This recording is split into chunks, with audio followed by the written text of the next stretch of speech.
Got a lot of wind out here today, so I'm gonna see if I can stand against the wind to see if it'll help block the wind out.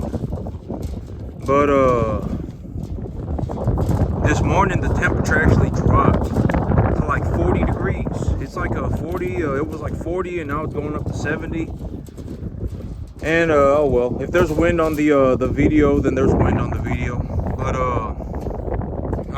it went up to it's gonna be about 70. It's actually pretty cold, and then here about in the next week it's supposed to go up to 85 again. It's supposed to get hot again, and there's still no sign of any moisture. I don't have any rain on the forecast, and so I still haven't planted my grass. And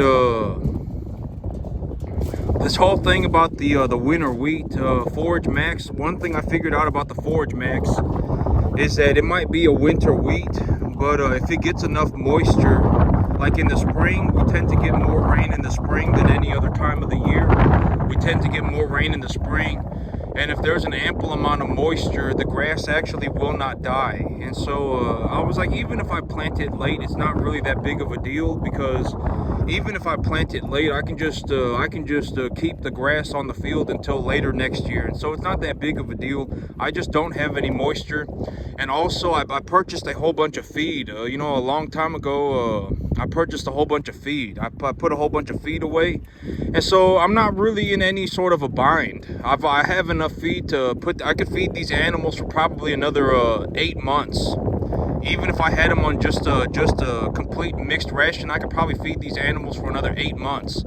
And so I'm not in any sort of a bind. And I was going to talk about this morning, but I got some good news. Yesterday I contacted the lawyer about the property tax situation, and the lawyer told me that this happens all the time. This is something that they've seen all the time. And the lawyer actually told me that I should contact my mortgage company and ask them what happened. And so yesterday I called my mortgage company and I asked them what happened. And they told me that, well, okay, the first thing that I asked them was, are you paying my property tax? And they said, yes, we are. And so I told them, if you're paying my property tax, something's wrong, because I just got sued over my property taxes from the city. And so they got their legal team looking at it, and they so I'm not I was correct. The mortgage company was supposed to be paying my property tax, and because I was confused. I was like, like I'm pretty certain my property taxes should not be that high. This farm, or this property right here, this property, I actually registered it as a farm. It's actually registered as a farm in this state. And so if you have a farm in Texas and you're running you're actually farming, you actually don't have to pay any property tax. It's practically zero property tax. I think my property taxes are like less than $75 a month. And so I was like, what the heck, why am I getting this property tax bill, and why, and so I asked my mortgage company. And the mortgage company actually did confirm that they are paying my property tax, and they are responsible legally under contract to pay for my property tax. And so I'm not sure what happened, but they dropped the ball somewhere. And the lawyer is now working with my mortgage company, and so I don't have to deal with it. It's not my problem. I didn't do anything wrong. I was the mortgage company was supposed to be paying my property tax, and so I got that squared away. And as of right now, because of everything that has happened, I'm actually massively ahead. I'm actually way further ahead. I'm actually doing, I don't want to give myself bad luck. I don't want to give myself bad juju, but I am I'm doing way better than I anticipated, because I was taking a look at my mortgage paperwork, and I was taking a look at everything that I got going on. And because of this situation that occurred, I actually found a massive reservoir of money that I had not been considering. I actually have a large amount of money that I had just been accumulating by making monthly payments on my property that I can access via a line of credit. And so I found a massive pool of money. I don't need to I don't need to worry about my property taxes. My mortgage company and the lawyer are handling that. That's not my obligation. under contract legally, my mortgage company was supposed to be paying my property tax, and so that's not my fault. I did not. Oh, I'm not gonna say that's not my fault. That's not something that I'm being held accountable for. The mortgage company is being held accountable for it, and the lawyer is dealing with the mortgage company. And while I was doing this whole thing, I found a massive reservoir of money that I had not been considering, and so I'm very, very, very, very far ahead. I'm actually doing way better than I anticipated. I thought I was doing a little bit. I thought I was going to be like hitting a little bit of a rough spot, but it actually ended up being a massive, massive benefit. I actually ended up doing, because of this whole situation, I ended up putting myself massively ahead. I found a substantial reservoir of money that I can access via a line of credit, and so that's very good. And I got everything rolling. Starting yesterday, I actually started playing the final moves. I've been talking about this like it's a game of chess, right? I've been talking about this whole thing like it's a game of chess, and I actually called checkmate a few days ago. I actually said it's checkmate. The game is checkmate. I'm in the last final moves, and I actually started making the final moves yesterday. I talked to the property owner, or not. I didn't talk to the property owner. I talked to the real estate agent yesterday, and I told her my situation.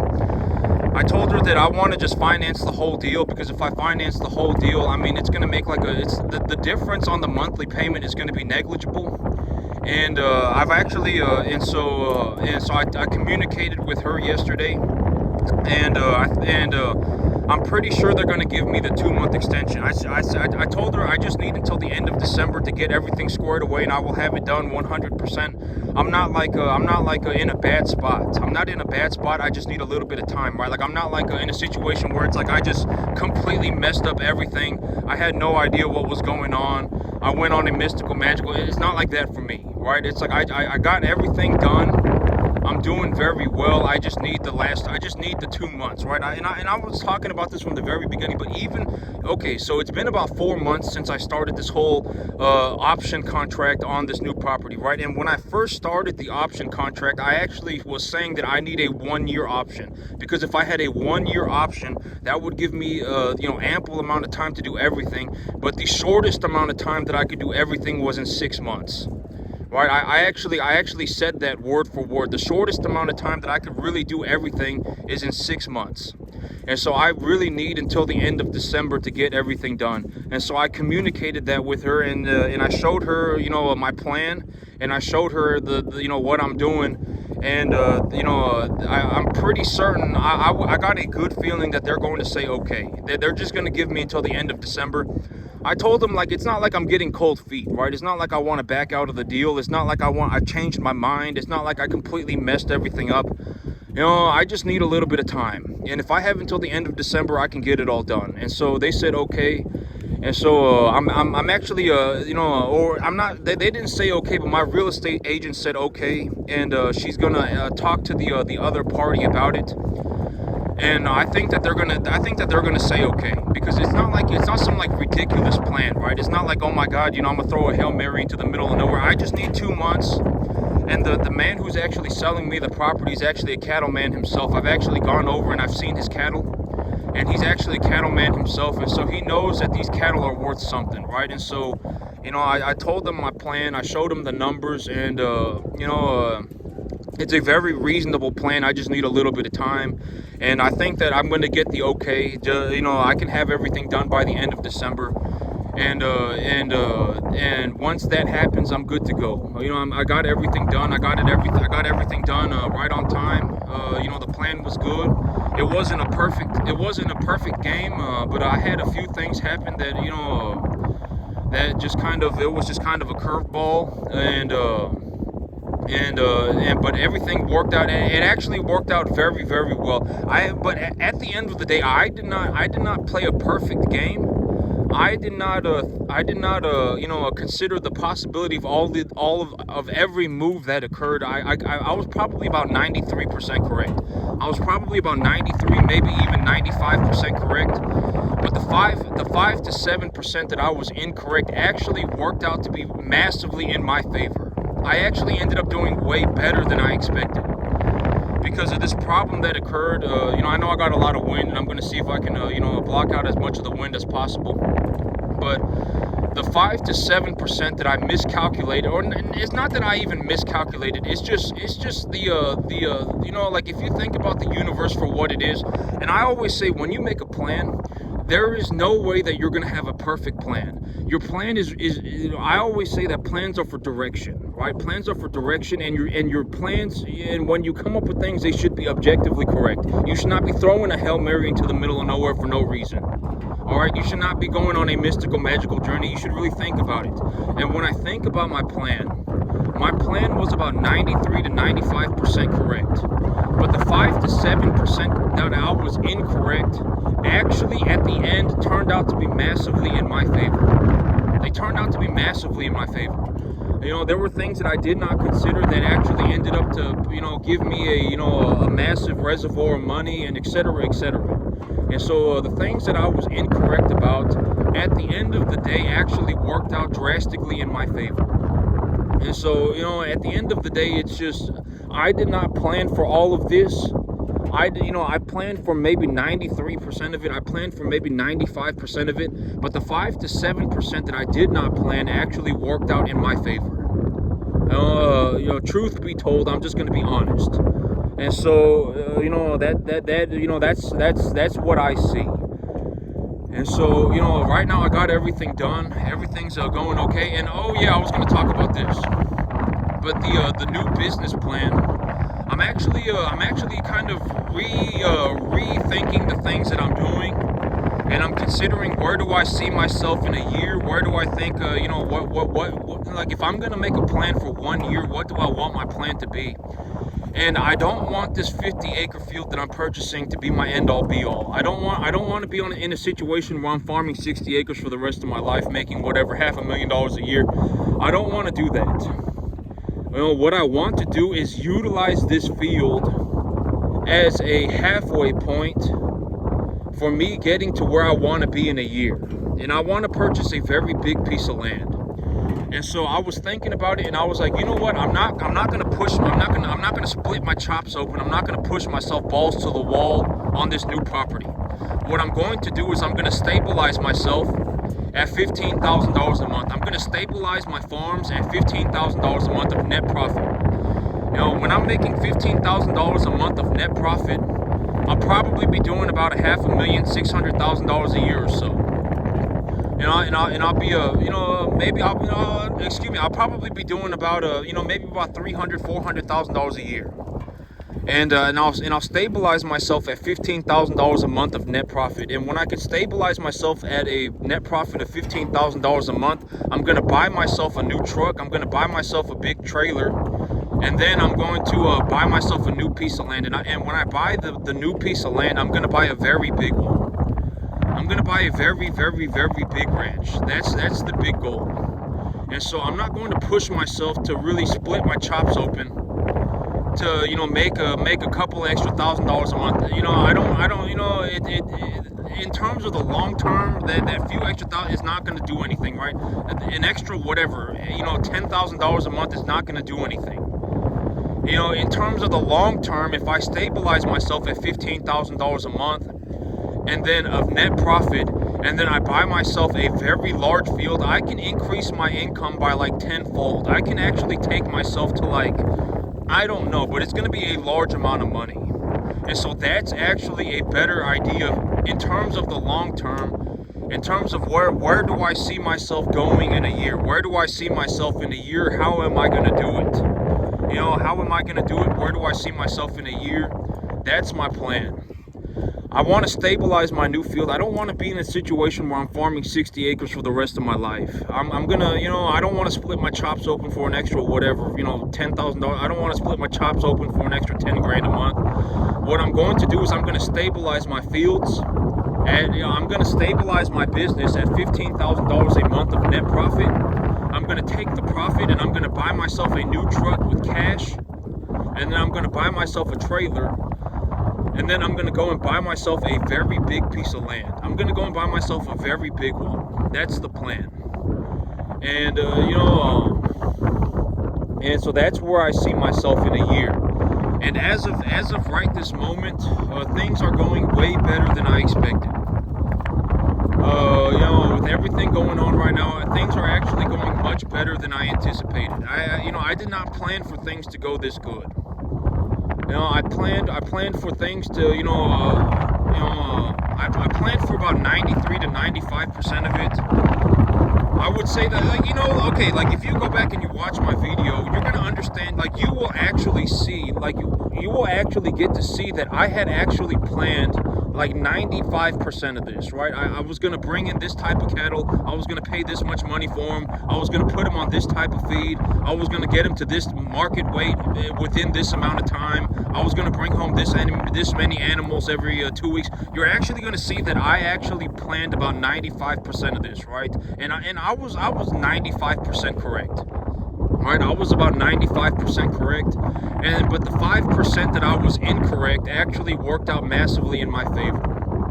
I actually ended up doing way better than I anticipated, and so that's and that's just truth be told. I'm not trying to be like, oh my God, oh my God, look, that's not me, right? I mean, I've already said like me. I actually sometimes, I actually have to, I'm not here to be a prick, right? I'm not here to, kick people while they're down. I'm not here to make fun of people, and I'm not here to, fiddle my own diddly, right? I've already spoke about. I'm just saying, in terms of the reality of my situation and me being as sincere as possible, you can go back and you can take a look at what I did. I actually recorded it. Here is my business plan. Here is what I'm going to do. I'm going to open an option contract on this property because I want to buy this property, and I don't want to be in a situation where I'm looking to buy a property after I've made all of the money, because then I'm going to be behind, right? And I was actually talking about, and here's another way to look at it. If I did not put that property under option contract, I would have to put close to 200 cattle on this field by the end of the year. That's another, to utilize the capital that I have in reserves, I would have to put close to 200 cattle on this property by the end of the year. And I was actually talking about this, right? Like, that's the situation that I don't want to be in.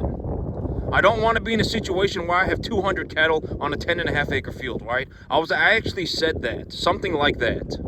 And, if I did not do what I did when I did it, I would have been in a situation like right now. I would have like $40,000 cash in my bank account. I would have, $60,000 of equity in my property. I would be going to the bank to take another uncollateralized loan. I would need to invest like $200,000 on a 10.5 acre field. And I don't want to do that, right? That's not a good idea, right? I mean, let's just look at it for what it's not a good idea. And so I actually did the plan was good, okay?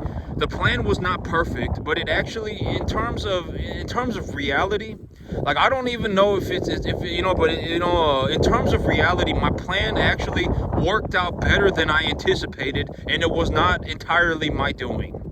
Right? Well, I mean, it was kind of my doing, because, it's like I've been making monthly payments on my field, right? I've been making monthly payments on my field, and when I make monthly payments on my field, I store equity in my property. Right, so I mean, it was kind of my doing. There were just things that I did not consider. I did not consider certain things, and the things that I did not consider actually worked out to be massively in my favor. Massively in my favor. And so, the plan was not perfect, but the plan was about 95% correct. It was a very good plan, and and I'm actually doing better than I expected. I'm doing way better than I anticipated. And so I was thinking about everything that I got going on, and where do I see myself in a year? Here in about 3 or 4 or 5 months. Okay, here's the thing. Within about the next 3 months, I will actually be utilizing about $500,000 worth of capital. And with that $500,000 worth of capital, I will probably generate about $2 million worth of equity. And I was actually speaking about this before, but it took me almost 13 years to generate my first $2 million in equity. And I'm going to be doing it all over again. I'm actually going to be generating about another $2 million worth of equity in about 3 months. And I was actually speaking about this before. But even if I lost everything, like, it might have taken me a monumental amount of time and effort to get to this point. But if I lost everything today, I could actually have it all back and then some, probably within 6 months. And this is a very good way to look at it. Me right now, within the next 3 months, I will be generating as much equity in the next 3 months that it took me my entire life to do. In the next 3 months, I will be generating that amount of equity. Within 3 months, I will be utilizing about $500,000 worth of capital, and that $500,000 worth of capital will make me will make about $2 million worth of equity. And so, and the big idea for me is that I'm looking to stabilize myself at a $15,000 a month net profit. If I can stabilize myself at a $15,000 a month net profit, then I can actually utilize that money to buy myself a new truck and to buy myself a new trailer. And once I do that, I'm going to start utilizing the $15,000 a month of net cash flow to buy myself a very big ranch. I'm going to buy myself a very big one. So that's the plan, and I'm going to have it done probably, the goal right now, the plan is to have it done in a year, in 365 days. And, it's a very realistic way to look at it. Right now, this took me, generating my first $2 million worth of equity took me almost 14 years. It took me almost 15 years. But I will be generating another $2 million worth of equity in the next 3 months. And this is also what I mean by, maybe I think that this is an interesting idea. Once you learn how to do something, once you fundamentally understand how to do something, and I actually wanted to talk about this too. I'm looking to give people ideas of the fundamentals. I am not looking to, and I've already said, the big idea about me is that, I honestly, even if you drop dead tomorrow, I wouldn't care, okay?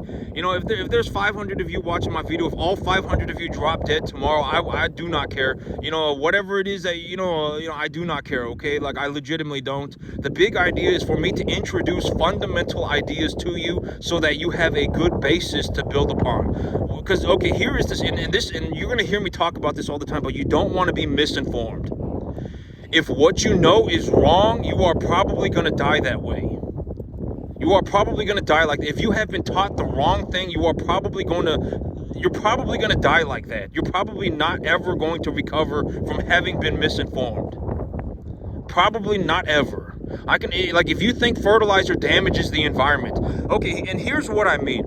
Go on YouTube right now and see how long it takes you to find somebody who does not fertilize their field. Go and find somebody. See how long. Just do it on YouTube. You don't even have to go out and drive out into the countryside. See how long it takes. See how long it takes before you find somebody who genuinely believes that fertilizer damages their environment. Go and see how long it takes. It won't even take you 5 minutes. And I've actually talked about this in terms of a big idea. But when I go driving around and I go to a sale barn, right? I go to a sale barn in the north, I go to a sale barn in the northeast, I go to a sale barn to the east, I go to a sale barn in the northwest, I go to a sale barn in the southeast, I go to a sale barn in the southwest. Everywhere that I go, I have not seen one person to this day that's even managed to do 10%. Not even 10% of what I do, not even 10%. That's very bad. That's like tens of thousands of people that I've seen, and nobody's even getting to the 10% mark. And if you want to see what I mean, go on YouTube right now and see how long it takes for you to find somebody who has convinced themselves that either they cannot afford fertilizer, they cannot buy it because they cannot pay for it, or they have genuinely convinced themselves that fertilizer does not do anything, or fertilizer is actually bad for the environment. See how long it takes. And this is just one idea of misinformation. See how long it takes. It won't even take you 5 minutes. You'll find a bunch of people in 5 minutes. You'll find multiple people in 5 minutes, and these people are all misinformed, and they're probably not ever going to get better. And here's the thing, and it's like me, because here's the thing. Time is the one thing that nobody can afford. Time is the one thing that nobody can afford to waste. Nobody can afford it. All right? We don't have time to mess around. All right? Either you pick it up and you run, or you just die the way you are. Fertilizer does not damage the environment, okay? You shouldn't, when you go into business, the people that you are getting into business with, they're not your buddy pals. No, nobody cares about your mystical, magical journey. If you cannot make a large amount of money, you should not be starting a business. All right, I'm just going to be, if anything, you should just buy a business. If you really desperately want to run a business that badly, then go and buy one. Go and buy one. You can go on the internet right now and just type in businesses for sale. You can find a business that is cash flow positive, doing well, whatever, work a good work good terms on it, and boom, congratulations. Now you just don't have to be an idiot, and now you can make money.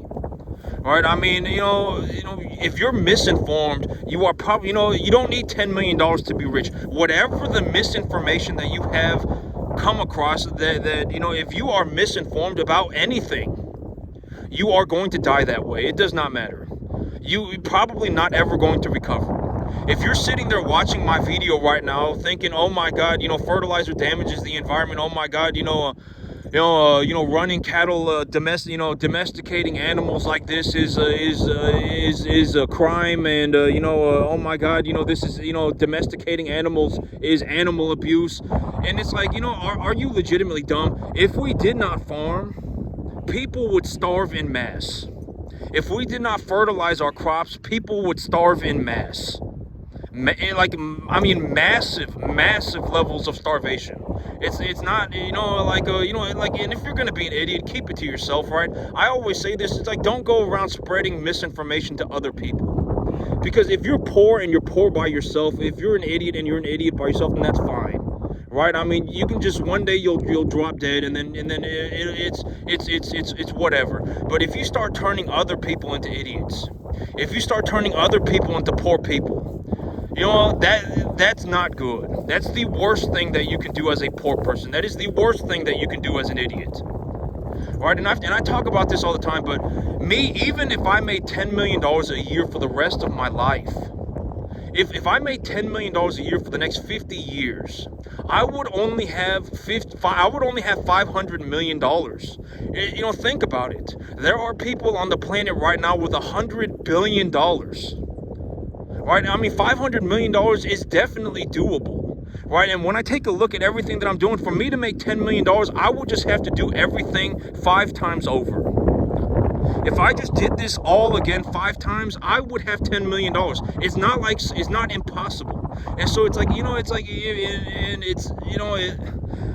if you want to make if you actually want to break free, and you actually want to go and do something with yourself, and you want to go and become somebody, I mean, go and find somebody who actually knows what they're doing, okay? And that's a very realistic way of looking at it. Even if I made $10 million a year for the next 50 years, I would only have $500 million. I would have $502 million. Right? I mean, think about it. And if you really take a look at the situation, there are people on the planet right now with $100 billion, $200 billion. Right? I mean, $10 million in a year is not difficult.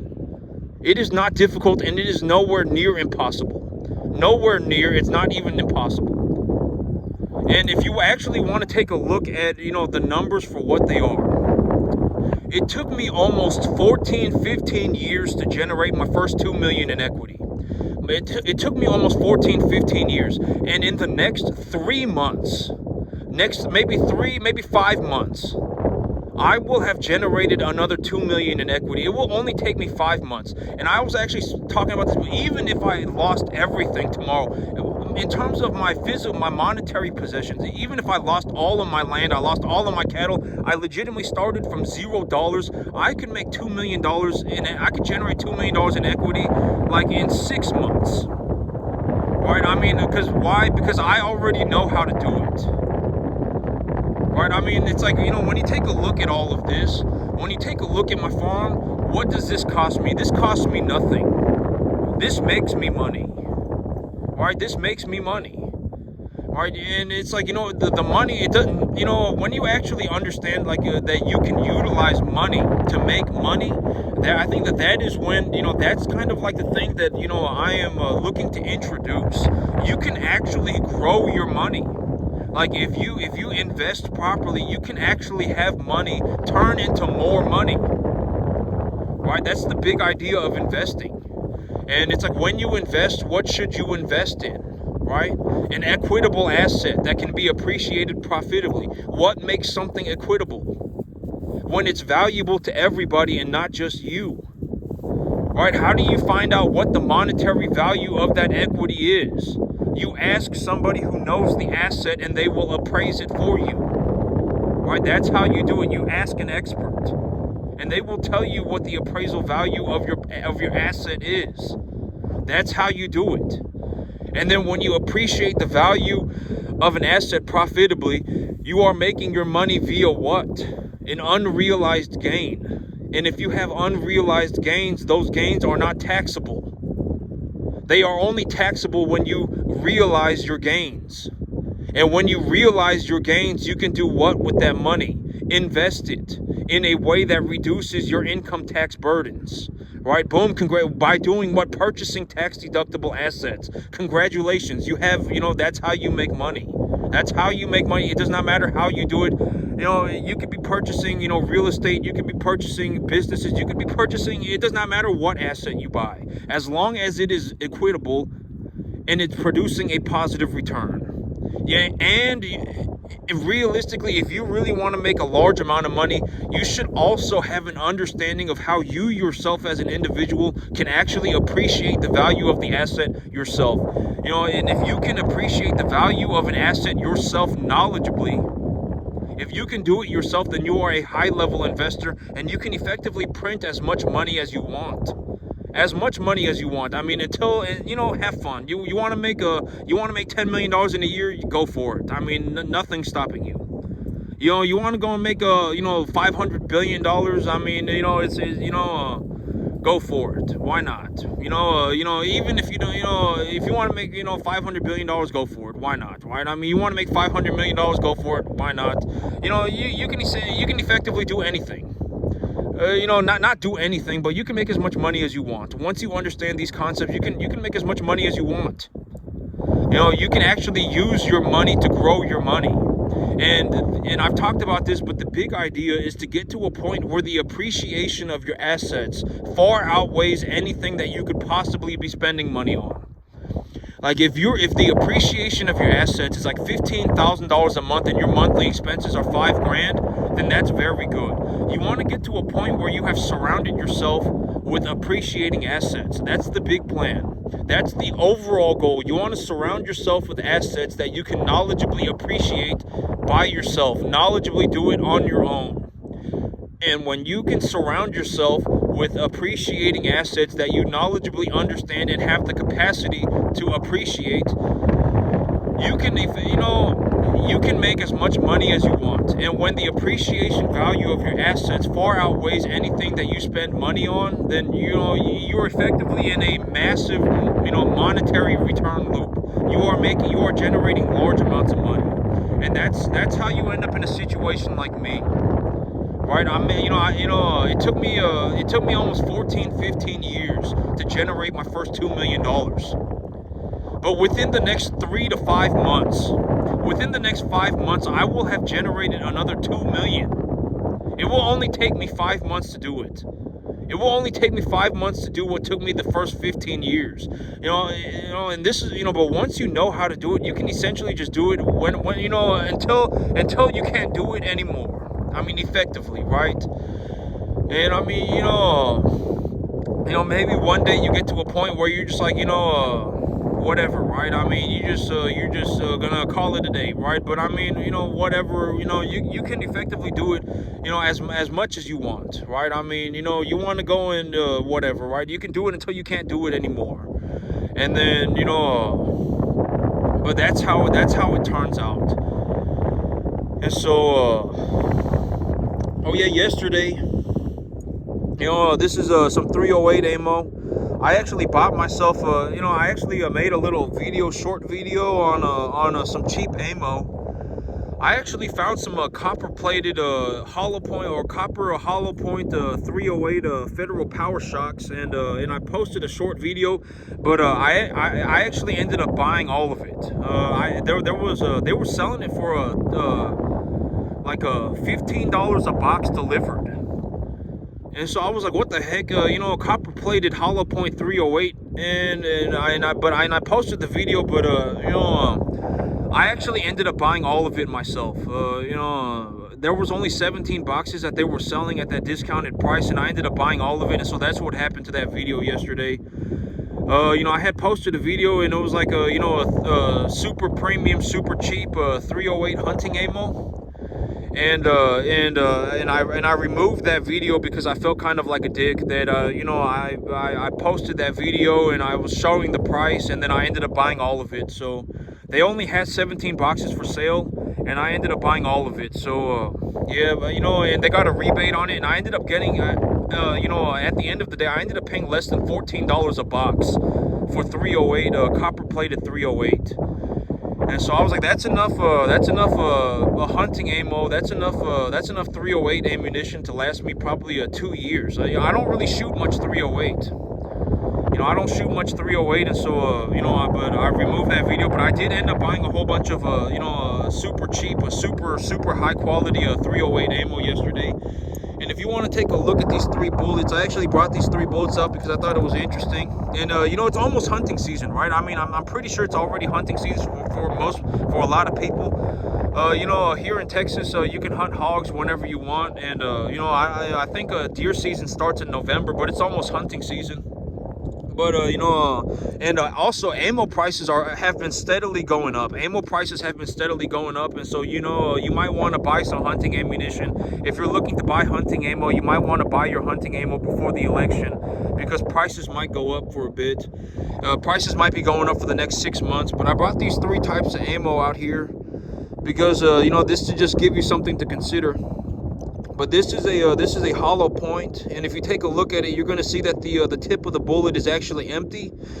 And I've talked about this before, but the hollow point, if this tip of the bullet, if it fills up with debris, the bullet will not expand properly. The bullet will not expand properly, and so that's the big problem with this stuff, is that if you essentially do not hit anything that is essentially like a water consistency, something like water consistency, the bullet will not expand properly. And so that's the big point. That's the big problem with the hollow point. And so this is more of like a new generation ammo. This is like a new technology. And this is a bullet that's been filled with polymer on the tip of it. And it's been filled with polymer on the tip of it. And this bullet, essentially, when it hits anything, this polymer will explode. This bullet, the thing about these bullets is that these polymer tip bullets is that when they hit something, they essentially detonate. And I've talked about this. The best word to use is that they effectively detonate. I'm gonna see if I can turn my back to the wind so that I can cut the wind from the video. But essentially, these these polymer tip bullets, they detonate when you hit anything. When they hit anything, they effectively detonate. So they're very good. You don't have to hit you don't have to hit anything like a water, or you don't have to hit anything with a water consistency. You can actually hit anything with this, and the round will just explode.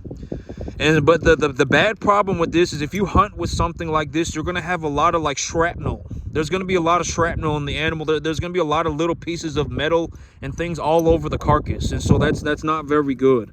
And so I would not suggest hunting with ammo like this, and I would actually not suggest hunting with ammo like this either.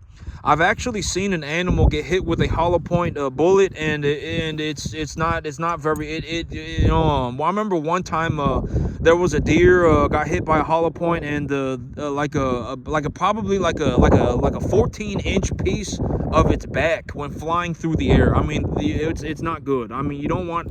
I would not suggest hunting with hollow point ammunition. And here is a soft point bullet. And a soft point bullet, the thing about these soft point bullets is that when they hit something, so the whole idea of a soft point bullet is that it needs to be moving very quickly, okay? So if you're gonna buy soft point ammo, don't buy soft point ammo in anything that's if the round is not going like faster than 2,000. You really want, from my understanding, you really want to hit like faster than 1,900 feet per second. Wherever your bullet impacts, for a soft point bullet to work properly, you want it to hit faster than 1,900 feet per second.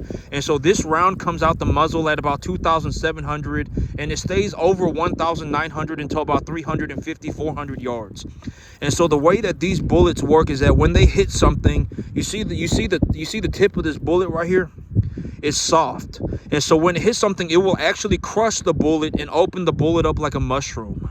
It will open the bullet up like a mushroom. And so it will. This is traditional hunting ammo. and this is what I use for hunting. This is actually what I use for everything. In terms of 308, you know, I only buy a, you know, federal Power Shock. That's what I use. I use a Federal Power Shock 150 or 180 grain, depending on what I can get a good price on. But Federal Power Shock soft point bullets 308, this is what I use for everything in terms of 308 ammunition. In terms of 308 ammunition, this is what I use for everything. And so if you're going to go hunting, and or if you're thinking about hunting and you're thinking about what ammo to buy, I would not buy bullets like this. I would not buy polymer tipped bullets, and I would also not buy hollow points.